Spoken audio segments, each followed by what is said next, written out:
Hello friends, तो आइए आप सभी का एक बार फिर से भूपेश स्टडी सेंटर पर स्वागत करते हैं। तो फ्रेंड्स, आज जो सवाल लिए हुए हैं ये द्विघात समीकरण का ही सवाल है और जो कल एक सवाल बताए थे जस्ट उसी तरह का ये भी सवाल है।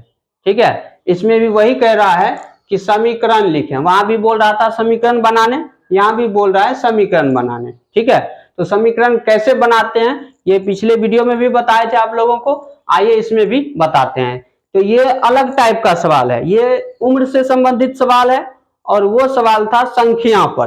तो संख्या से रहता है एक सवाल उम्र से संबंधित रहता है।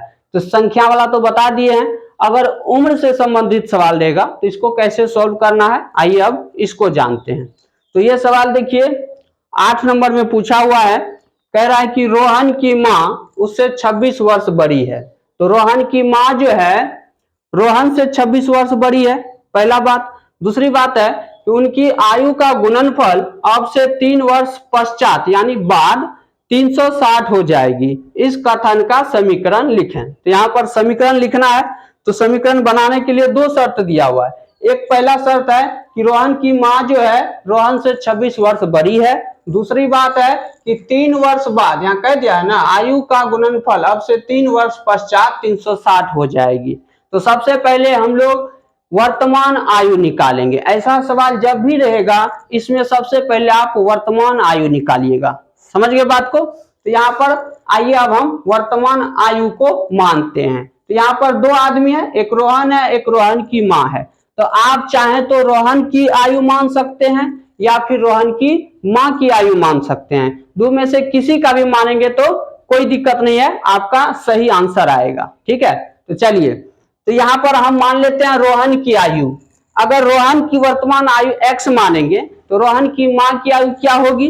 क्योंकि माँ जो है 26 वर्ष बड़ी है, तो रोहन की आयु अगर x है तो रोहन की माँ की आयु x प्लस 26 वर्ष हो जाएगा। क्लियर है?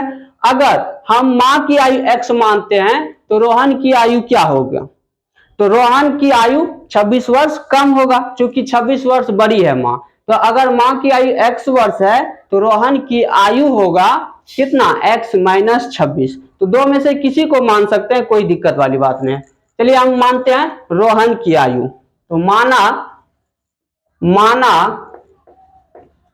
रोहन की वर्तमान आयु, रोहन की वर्तमान आयु बराबर x वर्ष। ठीक है, अब बताइए रोहन की वर्तमान आयु x वर्ष है तो इसकी मम्मी की आयु क्या होगी? x plus 26। तो लिखिए यहां पर रोहन की मां की वर्तमान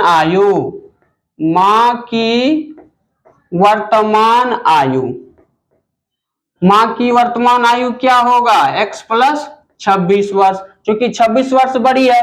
अब दोनों की वर्तमान आयु मालूम हो गया है। अब अगला लाइन समझिए सवाल का। पहला लाइन क्लियर हो गया। अगला लाइन कह रहा है कि उनकी आयु का गुणनफल अब से 3 वर्ष पश्चात 360 हो जाएगी। यानी कि अभी से 3 वर्ष बाद, यानी अभी x वर्ष का है रोहन, अभी से 3 वर्ष बाद यानी भविष्य आगे की बात कर रहा है। तो यानी इसमें 3 वर्ष जुटेगा तो समय तो दोनों का समान बढ़ेगा। अगर 3 वर्ष रोहन का बढ़ेगा तो माँ की भी आयु 3 वर्ष बढ़ेगी। क्लियर है बात? इसीलिए दोनों में 3 वर्ष जोड़ेंगे और फिर इसके बाद दोनों को जब गुना करेंगे तो गुणनफल 360 आएगा। क्योंकि यहाँ पर सवाल में कह दिया है कि गुणनफल 360 होगा 3 वर्ष बाद, 3 वर्ष पश्चात। क्लियर है बात? तो इसीलिए हम 3 वर्ष दोनों में जोड़ेंगे। ये वर्तमान आयु है तो दोनों में 3 जोड़ देंगे तो ये 3 वर्ष आगे चल जाएंगे हम लोग। 3 वर्ष बाद यानी 3 वर्ष आगे जाकर फिर जब गुना करेंगे तो गुणनफल 360 होगा। इसी का प्रयोग करना है, इसको डायरेक्ट इस तरह से लिखेंगे प्रश्न से, क्योंकि प्रश्न में कह दिया है कि 3 वर्ष बाद। तो 3 वर्ष बाद तो x प्लस 3, ये रोहन की वर्तमान आयु हो जाएगी 3 वर्ष बाद। रोहन की माँ की वर्तमान आयु क्या होगा? इसका x प्लस 26 में 3 जोड़ेंगे तो 29, ये हो जाएगा। अब दोनों को जब गुना करेंगे तो कितना मिलेगा? 360, यहां पर कह दिया है तो 360। सीधा हम सवाल के हिसाब से काम कर दिए कि 3 वर्ष बाद, ये 3 वर्ष बाद रोहन की आयु है और ये 3 वर्ष बाद रोहन की माँ की आयु है। तो वर्तमान आयु x प्लस 26 वर्ष है रोहन की माँ की आयु, इसमें 3 जोड़ेंगे तो क्या होगा, 26 3 29 होगा ना। तो x प्लस 29 ये हो गया 3 वर्ष बाद रोहन की माँ की आयु। क्लियर है बात। और x प्लस 3 ये क्या है, ये है 3 वर्ष बाद रोहन की आयु। क्लियर है बात। तो अब यहां पर कह दिया है ना 3 वर्ष बाद गुणनफल इतना होता है, इसीलिए दोनों का जब गुना करेंगे तो 360 मिलेगा। अब इसको सॉल्व कर देना है, आपका समीकरण बन जाएगा और वही आंसर होगा। देखिए अब क्या करना है, तो कुछ नहीं है, इसको गुना कर लेना है। x गुना x ये हो गया x स्क्वायर, x गुना 29 करेंगे तो 29x अब प्लस 3 गुना x 3x, इधर 3 गुना 29 कीजिए तो 3 9 27 का 7 हासिल 2 और 3 दूना 6 2 8, ये 87 हो गया। अब बराबर 360। अब 360 प्लस में इसको उठा के इधर लाएंगे तो माइनस हो जाएगा, तो ये हो गया x स्क्वायर 29x और 3x, ये दोनों एक जाति का लोग है, जुटेगा 29 3 32, ये हो गया 32x। इधर देखिए 87 प्लस में है, ठीक है, और 360 प्लस में है राइट हैंड साइड में, इसको उठा के जब लेफ्ट हैंड में लाएंगे तो ये इसका चिन्ह बदल जाएगा, ये माइनस हो जाएगा, माइनस 360 बराबर 0। अब ये दोनों अचर पद है, एक जाति का लोग है, इसमें घटाव होगा, इसको घटा लीजिए। इसको घटाएंगे तो देखिए क्या आएगा, ये हो जाएगा x square plus 32x, x square plus 32x, और यहाँ पर 360 में 87 को घटाएंगे तो कितना होगा, देखिए 10 में से 7 गया 3, यानी माइनस 273 आएगा बराबर 0। घटा के देखिए 10 में 7 गया 3, इसके पास 9 6 15 8 7 15 7 यानी 273, ठीक है। ये समीकरण आपका बनकर तैयार हो गया, ठीक है।